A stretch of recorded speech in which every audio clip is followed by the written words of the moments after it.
একদিন একটা মশা উঠতে শিখলো এবং সেই মশাটার বাবা মশাটাকে জিজ্ঞেস করলো যে বাবা, উঠতে শিখে তোমার কেমন লাগতেছে? তখন মশাটা তার বাবাকে উত্তর দিল যে বাবা, আমার অনেক ভালো লাগতেছে, কারণ আমার উড়া দেখে সব মানুষ হাতে তালি দিচ্ছে, আমাকে উৎসাহিত করতেছে। তখন সেই মশার বাবা একটু মুচকি মুচকি হাসলো এবং মশাকে জবাব দিল যে তারা তোমাকে উৎসাহিত করছে না, তোমার ভালোর জন্য তারা তালি বাজাচ্ছে না, তারা তোমাকে মারার জন্য তালি বাজাচ্ছে। তো এই ছোট্ট একটা গল্প থেকে কিন্তু আমরা অনেক বড় শিক্ষা পাই বন্ধুরা।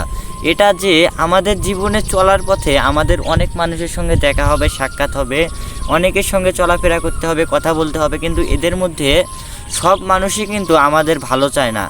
অনেক মানুষ আছে যারা তোমাকে ছোট দেখানোর চেষ্টা করবে, তোমাকে নিয়ে ঠাট্টা করবে, মজা করবে, কিন্তু তাদের দিকে কখনো কান দেওয়া যাবে না, তাদের সাথে চলাফেরা করা যাবে না। তুমি নিজের মতো করে চলবে, নিজের পথে নিজে চলবে, কখনো এই সমস্ত মানুষের সঙ্গে চলাফেরা করবে না, তা না হলে জীবনে কখনো সুখ শান্তিতে থাকতে পারবে না। তো এই ছোট্ট গল্পটা থেকে কিন্তু আমরা অনেক বড় শিক্ষা পাই বন্ধুরা। যদি ভালো লাগে তাহলে অবশ্যই লাইক করবেন এবং শেয়ার করে সবাইকে দেখার সুযোগ করে দেবেন।